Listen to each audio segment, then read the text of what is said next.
turned a roll of aluminum foil into an anode going into a bit of salt water, but the jelly formed above the water and on top of on the aluminum, out of the aluminum foil, dripping down in towards the water, but no exposure itself to the salt water, just off of the aluminum foil the jellies formed and that I collected. Okay, well,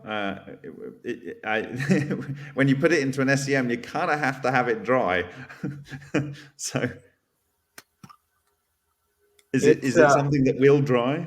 Oh yeah, it should. I'll leave it out to let it leave a sample so that it can dry. Obviously, then air's going to do something with it, but yeah, I mean, when you put it into an SEM, it puts it into a vacuum anyway, and it kind of dries it out. I'll show you where it came from. Just give me a second. I'll hop outside and. So yeah, so who was talking about the vibration welding? Oh, that was me. Simon. Sorry, I don't. Who? We have Simon. Hi, Simon. Gerald, WPG, Enlightened for Truth as well. That was on last time with us. Hi, Gerald. Frankie. Yeah, I'm the guy who sent you the Wintex model the other day. Which one? The 3D printable one. Oh, right. Okay, the one where you've now put a hole in the top, so it's starting to work. Well, I still have to work on the nozzle dimensions because I want to use the Soliton nozzles, but we have the equation for it. But I am not going to do that by hand a million times to get the dimensions right. No. So until someone makes a calculator so that I can just quickly punch the dimensions in, it's pretty much that might be something I can encourage someone in the community to do. Yeah, it's going to be based. It's going to be based on your, all the parameters. But individuals will have different capabilities of being able to inject a certain amount of air. And that might be the key parameter for that particular individual. So because you mentioned that the Solitons, they like to chase each other front to back, right? So if you've got one in front, it basically, if you can imagine, it has this thing where it like an aerofoil. It's kind of like an aerofoil around all the way around it. So it has a low pressure on the inside. Slightly behind it, and then a high pressure on the outside, and that kind of pulls it through the medium, the fluid, whether that's the ether, a gas, a plasma, or a liquid, or indeed a solid if it's a non-charged structure that's being able to go through a solid. So behind it, it's got kind of like a zone where it creates a low pressure, and so. Okay, I see what you mean. So it's kind of like it's kind of like a well in which it falls into, and as it gets closer to it, it gets pulled in. And if you look at those sprites videos, you can see them coming in from the side and wrapping on and merging. You can see them coming from behind, and you'll be able to see air solitons done by divers where the same thing occurs.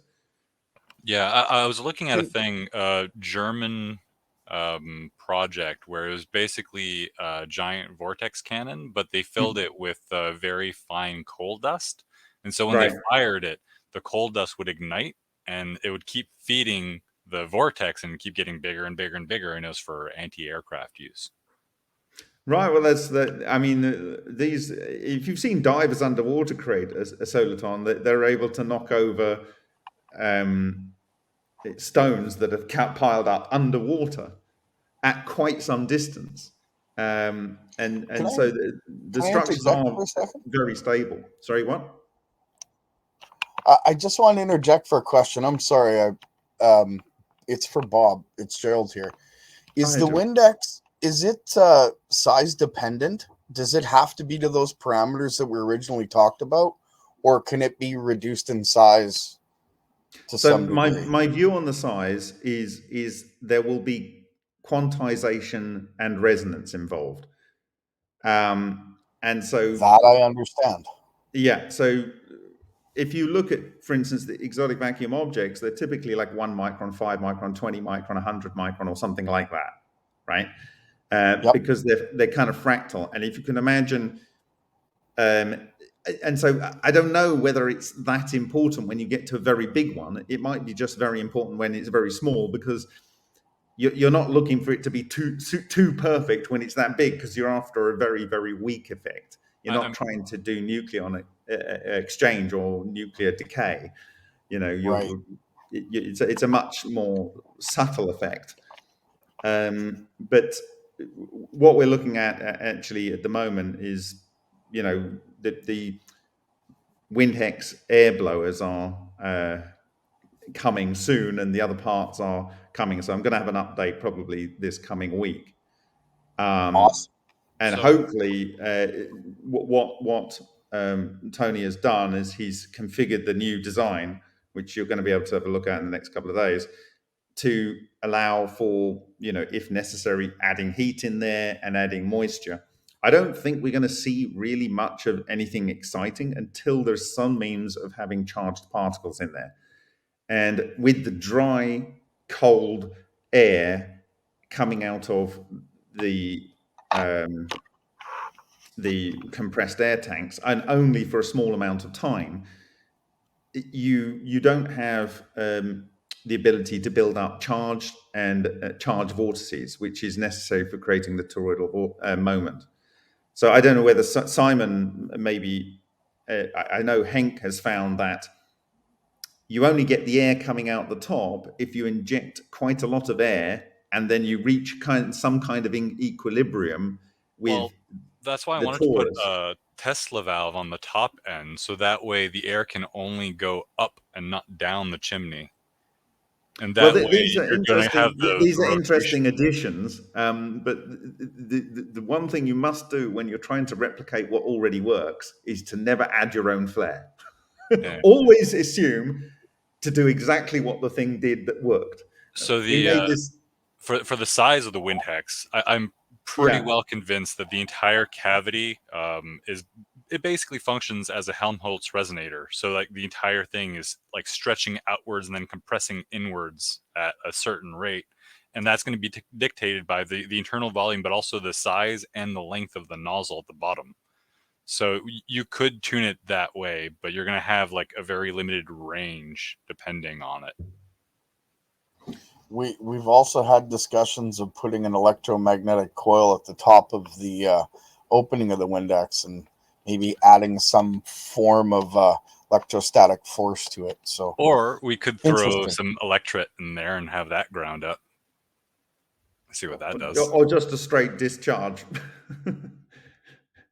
A spark gap or something. Yeah.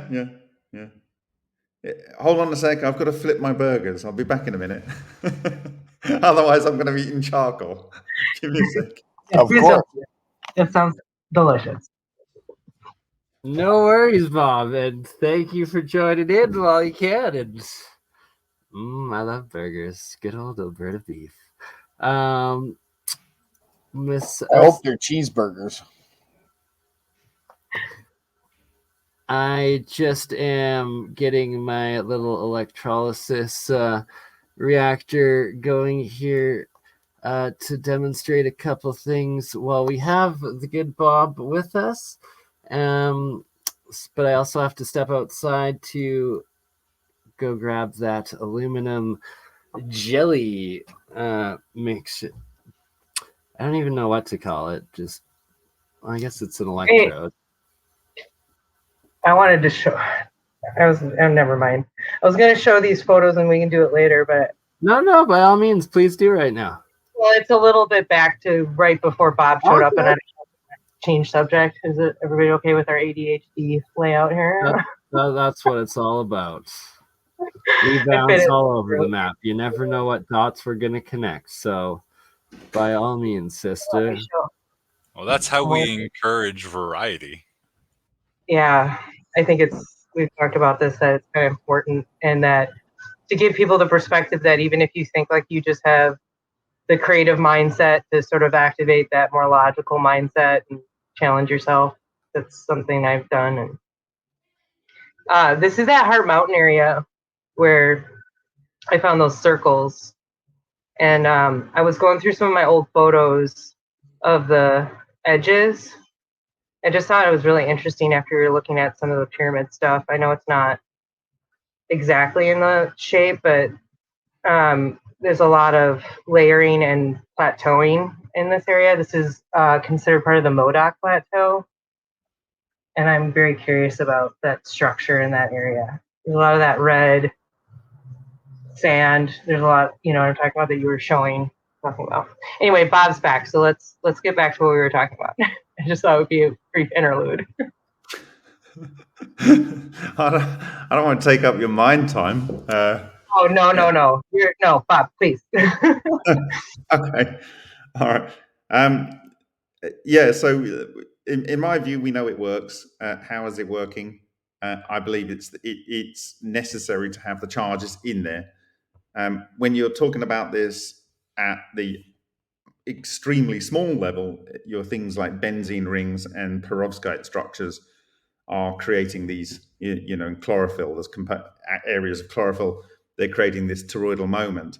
And it might be that it's more intense when it gets down to a resonance structure that's very, very small like that. And it might be stimulated in the case of chlorophyll by specific frequencies of light and so forth. So, and probably not green, because that's the bit we see. Green is the most useless color to a plant, because that's the bit we see. That part's for us, I guess. that bit is, yeah. And in water, red is obviously the most important, and infrared. And we know that because when you go lower in water, everything's blue. That's the bit that water doesn't want to use. So yeah, it's always the colors you see which are the useless colors to the thing that is making use of color. Don't they mostly use like blue and purple and red? Sorry, no, water, like easy water, is stimulate. For plants, don't they use mostly like the purple and red ends of the spectrum for? Yeah. Well, again, I think it might be something to do with water. I also wanted to bring up that there's been a lot of discussion about this red-blue shift now in the hyperdimensional anti-gravity and plasma phenomenon discussions going on, if we're talking about colors. Do you got any thoughts on that, Bob? I certainly have a view on red and green, because they are complementary colors in color space. And if you look at the Valery Zatalepin presentations from Sochi 2018 on the MFMP YouTube channel, you can see where there are natural and man-made ball lightning structures. And they spin at some ridiculous speed. I can't remember offhand, but it's 50,000 somethings, and I think it's not millimeters per second. It's incredible speed, such that the argument is it's actually changing. It's red and blue shifting, you might say, the frequencies of light. I actually think it's polarizing them, and I think it's polarizing them because if you look at a toroid like that, okay, like that. Although the center of the toroid's that way, a fractal toroid would be here and going the other way. So you'd have a toroidal moment coming towards you and a toroidal moment going away. And the reason I say that is because when you look at, we have this thing called the Vega Valley, which came from a stack of brass sheets in a Vega experiment. And in one part of that, it produced like a floodplain. And in that floodplain, there was like a blotch patch where you had these hexagons of green, and then hexagons of red, and then hexagons of green, and then hexagons of red in lines. And this is an 1868 or whatever Maxwell mesh of superconducting electrons. Which, if you look at up-to-date supercomputer versions of it, this is what it should create. But it's spinning one way, and it's affecting something to do with that copper, probably, or the copper and zinc in there, but probably copper, such that when the light interacts with it, it gives green light back, and the other side it gives red light back. So I think whatever's going on is it's leaving a signature in the atomic structure. Now, when that one is caused by ball lightning, showing this red and green to reflected light, and it's not changing it's basically doing some polarization to the light in some weird way. And it might be because the intense magnetic moments left in non-magnetic material, i.e. the copper is affected by a magnetic field, and this is how I believe you can see some strange radiation tracks, because I have a polarizer on my microscope. I had a hunch that it would have this intense magnetic field and it would leave the atoms oriented, the nuclei of the atoms oriented as it translated through the material. And when you look at it under under a normal microscope and you do use a polarizing filter, something that's not there suddenly appears. So I think it might be something to do with that. So I'd encourage people to look at the in fact, I'll find that link now and I'll put it into the chat with everyone in the studio. So Bob, go on. I could speak to polarization through a lot of my experiments that I do, and I've got multiple videos on YouTube on that when it comes to magnetic polarization. When I spin, basically the coils create spin through its geometrical form. Because it's bifilar, there's a certain balance in there, and the polarization happens directly in the center of the open core of the coil and on the outsides. But on the outsides, it's polarized in the opposite direction. So it's interesting the way that I remember you talking about this. Yes. So and what as I'm it's showing. Oh, sorry to interrupt. Finish, Gerald, and then I'll describe the picture. Well, I was just going to say, as it's polarized in the opposite direction on the outside, it's also spinning in the opposite direction as the inner core of that coil spin. You actually did a physical demonstration, I think, of that, right? Yeah, I've done a few. Yeah, I actually showed. I froze a coil while it was being pulsed, and if you look at the video when I flip the brick of ice, you can see the waveform pattern show up in the coil and the ice block itself. It's pretty interesting. Okay. Wow. So I'll yeah, it's something that I can definitely show you in the future. Do you have the link? I'll open it up and show it. And I also got the link that you posted, Bob. I'll open that up in a sec. In this is an anode that I have that's completely just same copper wire, triple solenoid through. And in this one, it's a green-blue alteration. Usually it's blue-red alteration that it forms. And going down below the blue, submerged into the water, you can't see it, or the electrolyte salt water, it actually goes green again and alternates again. And that it does these alternating, usually red, blue, but here it's green, blue, patches on the copper, and that there's literally nothing changing between, like why is it causing like an oxidized reaction on portions of it, alternating usually in this red color, or in this case green instead of red, and then always the blue on the opposite opposing segments, but that some must have like more hydrogen, be like a hydroxide instead of just an oxide or something, whatever it's doing, but that it's doing it in these segments. I mean, without understanding particularly the chemicals you've got in there, or I wouldn't. It does. It'll do it in pure air as well, the copper, and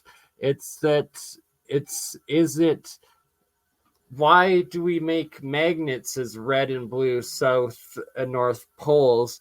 And is essentially is nature doing that itself in these fields, in the oxidization and hydrides?